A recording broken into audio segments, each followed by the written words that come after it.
حضور غوث پاک، محبوب سبحانی، قندیل نورانی، شہباز لامکانی، شیخ سید عبد القادر جیلانی۔ کسی نے پوچھا تھا حضور غوث اعظم سے کہ آپ کی ولایت کس طرح کی ہے، تو آپ نے اپنی ایڑی کی طرف اشارہ کر کے فرمایا جب تک میرا قدم نہ لگے اللہ کسی کو ولایت دیتا ہی نہیں۔ تو میری ولایت کی بات کرتے ہو، میں جب تک مور نہ لگاؤں اللہ کسی کو ولی بناتا۔ شیخ سعدی بول پڑے، کہنے لگے غوث اعظم درمیان اولیاء چو محمد درمیان انبیاء۔ حضور غوث اعظم رضی اللہ تعالیٰ عنہ کا ولیوں میں وہی مقام ہے جو نبی پاک کا نبیوں میں مقام ہے۔ امام الاولیاء، سرتاج الاولیاء حضور غوث پاک رضی اللہ تعالی عنہ۔ حضور غوث اعظم رضی اللہ تعالی عنہ فرماتے میں تقریر نہیں کرتا تھا، تعلیم مکمل کر لی بات نہیں کرتا تھا۔ میں کہتا تھا میں کیسے لوگوں کے سامنے واز کروں؟ کہتے ہیں مجھے خواب میں مصطفیٰ کریم کا دیدار نصیب ہوا۔ محبوب نے فرمایا عبد القادر بات کیوں نہیں کرتے؟ میں نے کہا حضور یہ عربی لوگ ہیں، فصیح و بلیغ ہیں، ہر آدمی بات سمجھتا ہے، تو میں کس طرح اتنے مجمع میں بولوں گا؟ بڑا مشکل کام ہے، ہر آدمی کی ذہنی سطح کے مطابق کیسے بات کروں گا؟ کہتے ہیں مصطفیٰ کریم نے فرمایا منہ تو کھولو ذرا۔ کہتے ہیں میں نے منہ کھولا تو حضور نے 7 دفعہ لعاب دہن میرے منہ میں ڈال دیا۔ فرمایا اب تو بولتے جانا اور میری برکتیں تیری مدد کرتی جائیں گی۔ آپ فرماتے ہیں اگلی شام میں سویا تو مولا علی شیر خدا بھی آ گئے، تو فرمانے لگے عبد القادر منہ کھول نا بیٹا، تو میرا بھی ہے۔ کہتے ہیں میں نے منہ کھولا تو حضرت علی نے 6 دفعہ لعاب دہن ڈالا۔ میں نے کہا حضور آپ نے 6 دفعہ ڈالا ہے، تو خواب میں حضرت علی فرماتے ہیں، کہتے ہیں بیٹے میں نبی پاک کے برابر تو نہیں نہ ہو سکتا، میں نبی پاک کے برابر، حضور نے 7 دفعہ ڈالا ہے تو 6 دفعہ اس لیے ڈالا ہے کہ میں حضور کے برابر۔ صحابہ تو خواب میں بھی آ کے کہتے ہیں ہم نبی کے برابر نہیں، تو کیسے نبی کے برابر بن گیا؟ وہ تو خواب میں بھی آ کے کہتے ہیں کہ ہم حضور کے برابر، تو زندگی میں دعوے کرتا پھرتا ہے۔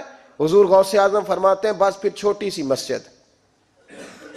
سی مسجد، اور اس میں نے تقریر شروع کی، میں اکیلا ہی چلا تھا جانب منزل مگر، پھر لوگ ملتے ہی گئے، پھر کارواں بنتا گیا۔ فرماتے ہیں چھوٹی سی مسجد، پھر مسجد بڑی ہوئی، پھر مجمع بڑھ گیا۔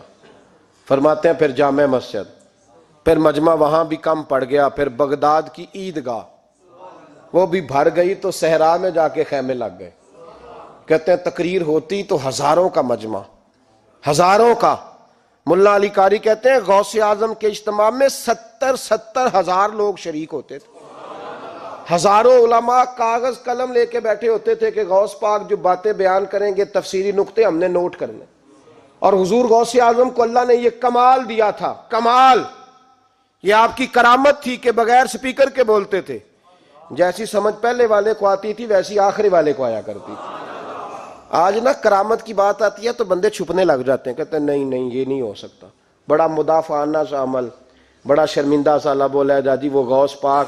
ایک دن ایک صاحب کرامت بیان کر رہے تھے تو بڑے جھجک کے حضور غوث اعظم، میں نے کہا تو بیٹھ مجھے بیان کرنے دے، تو ڈر رہا ہے کرامت سے ڈر رہا ہے، مجھے بیان کرنے دے، میں بیان کرتا ہوں، مجھے بیان کرنے دے۔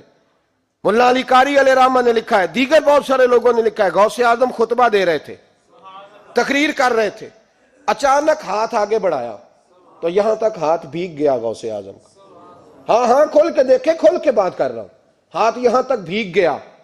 مرید کہتے ہیں ہم نے پوچھا حضور پانی بھی کوئی نہیں، ہاتھ بھیگ گیا۔ میں چپ کر کے سبق پڑھو، شاگردوں کو پڑھا رہے ہیں، چپ کر کے سبق پڑھو۔ تھوڑی دیر گزری، چند گھنٹے تو ایک قافلہ آ گیا، سارے لوگ پانی میں بھیگے ہوئے ہیں۔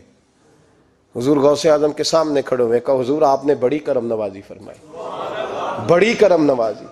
وہ شاگرد کہنے لگے ہوا کیا؟ تو وہ لوگ کہنے لگے کشتی میں بیٹھے تھے تو کشتی ڈوبنے لگی، ہم نے کہا یا شیخ عبد القادر جیلانی، خدا کے فضل سے ہم پر ہے سایہ غوث اعظم کا، ہمیں دونوں جہاں میں ہے سہارا غوث اعظم کا۔ کہتے ہیں حضور غوث اعظم نے وہاں بیٹھے ہاتھ لگایا اور ڈوبتی کشتی کو باہر نکال لیا، اور ڈرنے لگے، کہنے لگے جناب یہ کرامت لوگ نہیں مانیں گے۔ تو میں کہا جنہیں نہیں مننا نہ مننے۔ ایک عیسائی مسلمان دونوں جھگڑا کر رہے ہیں، غوث اعظم گزر رہے ہیں، جھگڑا ہو رہا ہے۔ عیسائی مسلمان سے کہتا ہے ہمارے نبی عیسیٰ علیہ السلام نے مردے زندہ کیے، تمہارے نبی نے بھی کو کیا تو بتاؤ۔ مسلمان پڑھا ہوا نہیں تھا، حالانکہ نبی پاک نے بڑے مردے زندہ کیے، پڑھا نہیں تھا، بتا نہ سکا۔ غوث اعظم کے کان میں آواز گئی تو جا کے عیسائی کا بازو پکڑ کے جھنجھوڑا، فرمانے لگے کیا کہا تم نے؟ میرے مصطفیٰ نے مردہ زندہ کیا تو بتاؤں؟ فرمایا تو نبی پاک کی چھوڑ، میں غلاموں کا غلام ہوں، میں غلاموں کا غلام ہوں، مجھے بتا کون سا مردہ زندہ کرنا ہے۔ تو چھوڑ حضور کی بات نہ کر، میں غلاموں کا غلام ہوں، مجھے بتا کون سا مردہ زندہ کرنا ہے۔ پرانی قبر پہ لے گیا، کہنے لگا جی اگر نہ ہوا تو؟ غوث اعظم فرمانے لگے جو تو کہے گا وہ میں کروں گا۔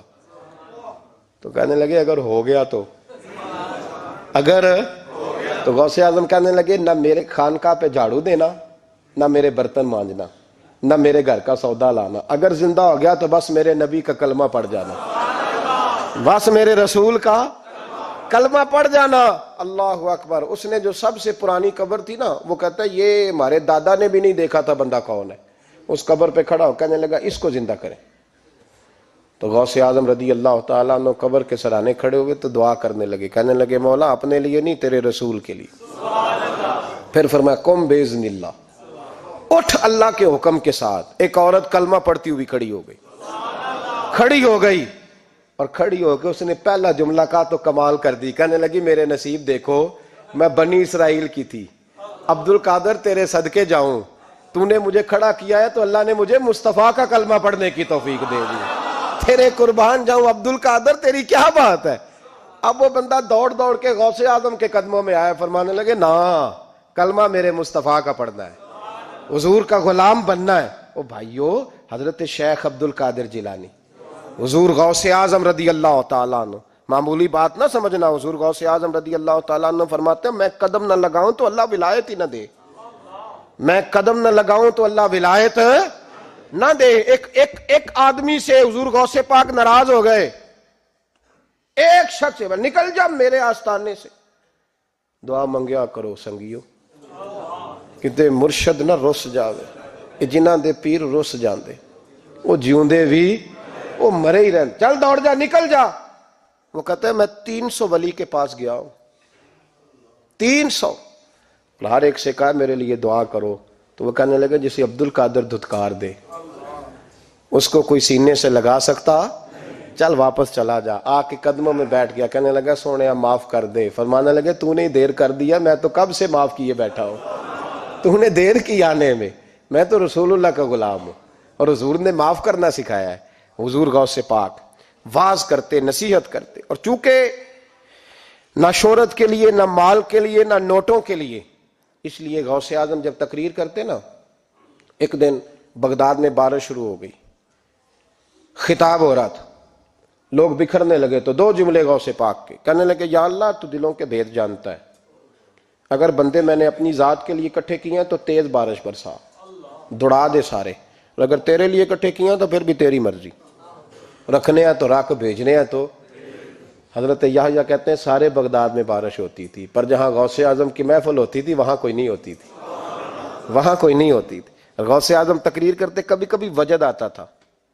وجد کس کو کہتے ہیں؟ وجد کبھی کبھی آپ کہتے نہیں کہ میرے رونگٹے کھڑے ہو گئے، لوں کنڈے کھڑے ہو گئے، پھر کبھی کبھی کہتے ہو یار پتہ نہیں کیا ہوا آج تو آنسو رکتے نہیں تھے، اسی کو وجد کہتے ہیں۔ اسی کو، یہ ایک کیف ہے، ایک مستی ہے جو چڑھ جاتی ہے، ہر جگہ چڑھتی کہیں کہیں چڑھ جاتی ہے، اور کمال ہو جاتا ہے جب چڑھ جائے، پھر مزہ آ جاتا ہے۔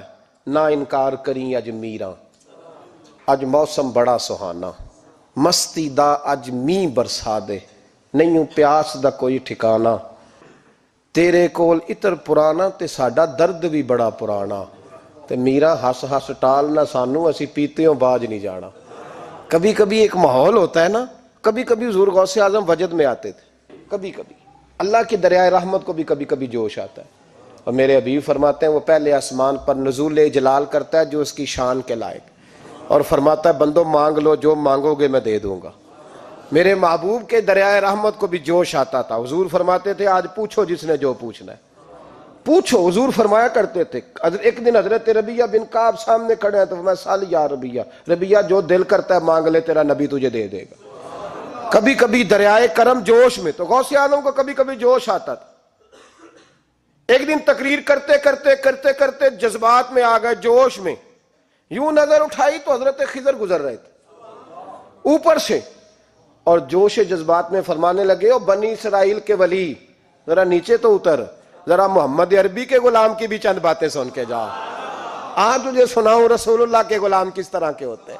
حال میں وجد میں، کیف میں، تھوڑی دیر گزری تو تڑپنے لگے، مجمع پہ سکوت طاری، لوگ سمجھ نہیں رہے ہو کیا رہا۔ ایک آپ کے خلیفہ تھے حضرت علی بن ہیتی، وہ دیوار کے ساتھ ٹیک لگا کے سو رہے تھے، سارا مجمع دم بخود ہے، یہ کیا ہونے لگا؟ غوث پاک اٹھے، تقریر وہیں رہ گئی، علی بن ہیتی کے پاس جا کے یوں ہاتھ باندھ کے کھڑے ہو گئے اور دیر تک نبی پاک پہ درود پڑھتے رہے۔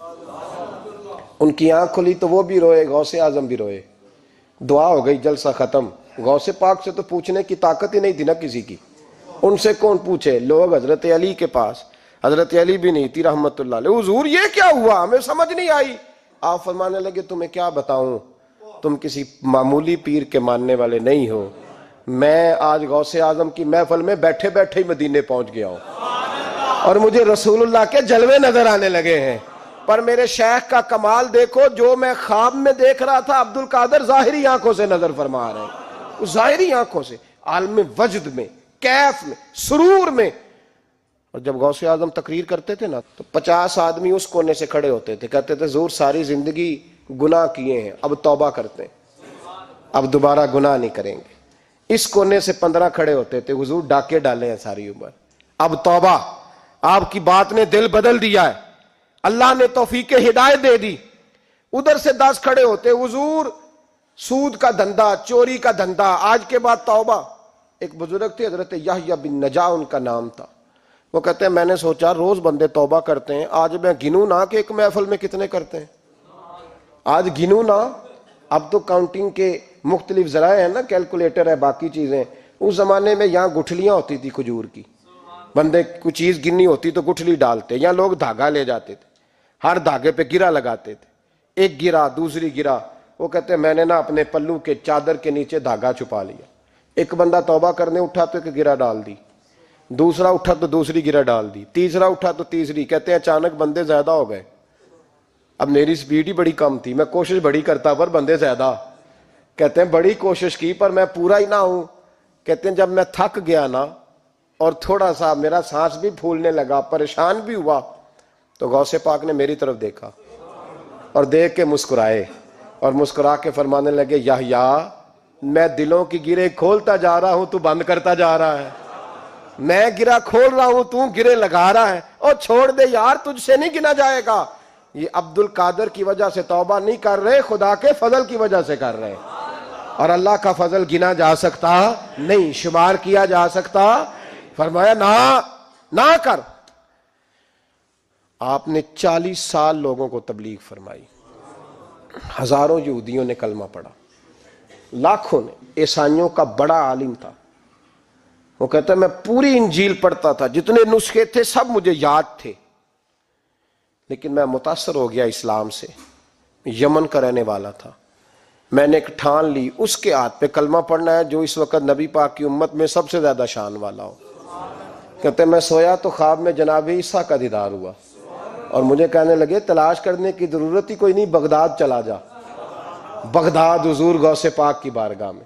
فرمانے لگے اس وقت نبی پاک کی امت میں سب سے زیادہ شان اللہ نے حضور غوث اعظم کو عطا فرمائی، شیخ عبد القادر جیلانی رضی اللہ تعالیٰ، غوث پاک۔ ہم کوئی دیوانے لوگ نہیں، یا ہمیں شعور نہیں، یا ہمیں عقل نہیں، ساری زندگی کھل کے جس چیز کا زیادہ تعارف کرایا وہ غوث اعظم کی نسبت ہے۔ اب تو ہمارے ہاں پیری مریدی کا رواج ہی نہیں نا، حضرت باعزید بستامی فرماتے تھے میں اس مولوی کے پیچھے نماز نہیں پڑھتا جو کسی کا مرید نہ ہو، جس کا اپنا پیشوا کوئی نہیں وہ میری پیشوائی کیسے کرے گا۔ حضرت مخدوم اشرف جہانگیر سمنانی فرمایا کرتے تھے میں تو اس دکاندار سے سودا نہیں لیتا جو کسی کا مرید نہ ہو، اس لیے کہ جس نے تربیت ہی نہیں لی، جس کے اندر درد ہی نہیں، روحانیت ہی نہیں، اس کا پیشوا ہی کوئی نہیں، کس طرح اب تو ماحول نہیں نہ رہا۔ لیکن یاد رکھو یہ نسبت اتنی تگڑی ہے، اتنی تگڑی کہ ہمارے صوفیاء نے ساری زندگی غوث اعظم کا غلام کہلانے میں فخر محسوس کیا ہے کیا رشتہ داری تھی اعلیٰ حضرت بریلوی کی ان سے، کیا تعلق تھا پیر میر علی شاہ صاحب کا ان کے، کیا ان کا، لیکن ان لوگوں نے ساری زندگی کھل کے غوث اعظم کے تذکرے کیے. کیوں؟ غوث اعظم نے 40 سال عشاء میں وضو کیا اور فجر تک اللہ کی عبادت کی. فرماتے ہیں میرے مالک نے کہا عبد القادر کچھ مانگ لے، نہ اپنے لیے مانگا نہ اولاد کے لیے. کہنے لگے مولا قیامت تک جو میرا نام لے نا اسے بغیر توبہ کے مرنے نہ دینا، مرنے لگے تو توبہ کی توفیق دے دینا. فرماتے ہیں میرے مالک نے وعدہ کیا ہے جو میرا ماننے والا ہوگا بغیر توبہ کے نہیں مرے گا. اور حضور غوث پاک رضی اللہ تعالیٰ عنہ فرماتے میں تو قیامت میں بھی اتنی دیر جنت میں نہیں جاؤں گا جب تک سارے مرید نہ ساتھ چلے جائیں. میں نہ جانا نہیں، کھڑا ہو جاؤں گا، عرض کروں گا مولا بھیج. میں نے کہا یہاں بھی لوگ ڈر جاتے ہیں، یہ کیسے ہو سکتا ہے؟ اور بھائی پڑھو نا مشکاہ شریف. میرے نبی پاک علیہ السلام نے فرمایا ایک بندے نے ایک اللہ کے بندے کو پانی پلایا تھا، قیامت کے دن اللہ اس کی برکت سے اس گناہگار کو جنت عطا کر دے گا. اور حضور نے فرمایا بخاری میں المرء مع من احبا، جو جس سے محبت کرے گا قیامت میں اسی کے ساتھ اٹھایا جائے گا. تو ساری زندگی قادری کہلائے، ساری زندگی غوث اعظم کا غلام کہلائے، ساری زندگی خواجہ اجمیر کا نوکر کہلائے، ساری زندگی شاہ نقش بند کا غلام کہلائے، ساری زندگی شیخ شہاب الدین سہروردی کا اپنے آپ کو منسوب کرے اور دنیا سے جائے تو ایسے ہی چلا جائے. میرے نبی نے نص بیان کر دیا جو جس سے پیار کرے گا اسی کے ساتھ جائے گا، اسی کے. خدا کے فضل سے ہم پر ہے سایہ غوث اعظم کا، ہمیں دونوں جہاں میں ہے سہارا غوث اعظم.